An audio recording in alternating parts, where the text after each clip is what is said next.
Well, for the latest, we're going to cross now to our correspondent, Seema Gupta. Hi there, Seema. So as we heard there briefly, Cardinal Giovanni Battista Re's homily was met with rapturous applause. Can you tell us more about his comments and that moment in general?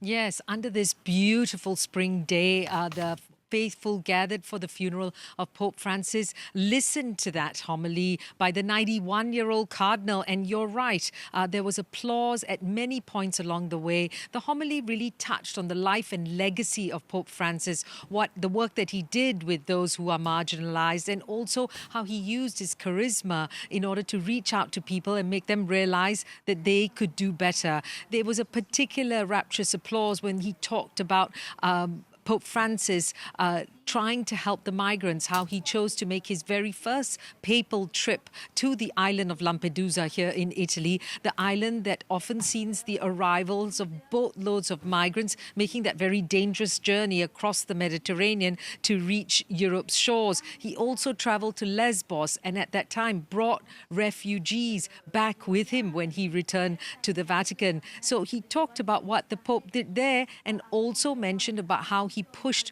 really hard for peace in the various conflicts around the world, reminding everyone, of course, that he was just out at St. Peter's Square on Easter Sunday talking about this very issue. And of course, very poignant when one thinks that those are the words that Giovanni Battista Re talked about. And then we saw those images that were released of President Trump speaking to President Zelensky of Ukraine on the sidelines of the funeral, just the two men in two chairs talking to each other.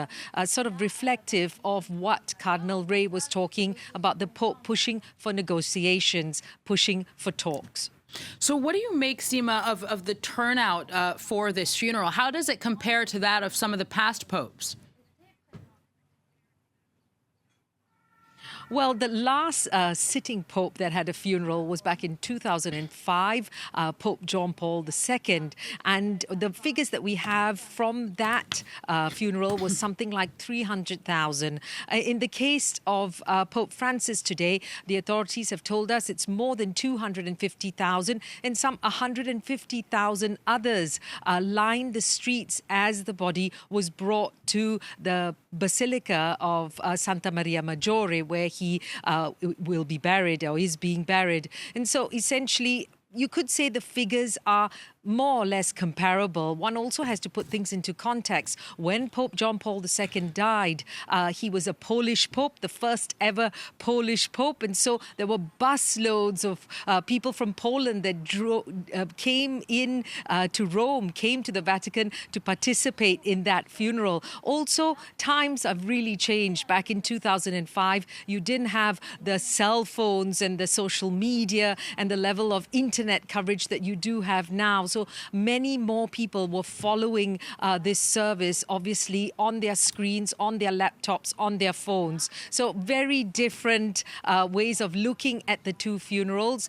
Clearly, though, what the authorities are telling us for this time round, here for Pope Francis, 250,000 in the square and around, and 150,000 others lining the streets. Of course, that is the first time a pope has been buried outside of St. Peter's Basilica in over a century. So speaking of that decision, Seema, can you tell us more then about his choice to be buried there? Well, the Basilica of Santa Maria Maggiore is one of the four papal basilicas here in Rome. And it was a basilica that was clearly very dear to the heart of Pope Francis. It was a place that he visited both before and after every single papal trip that he did. It was also the place that he went straight to when he was discharged from hospital after spending 5 weeks there last month, and this month, essentially dealing with pneumonia, double pneumonia. And so clearly the icon of Mary that is in that basilica was something that was very important to him. And he made the choice, which is a choice he can make, to be buried there, to be interred there. And what we do know in terms of his final resting place, it's a very simple setup. It's a side aisle of the basilica with a simple marble from Liguria, the region of Italy that his family also comes comes from, with one inscription, his name in Latin, Franciscus. Seema Gupta, thank you so very much for that roundup.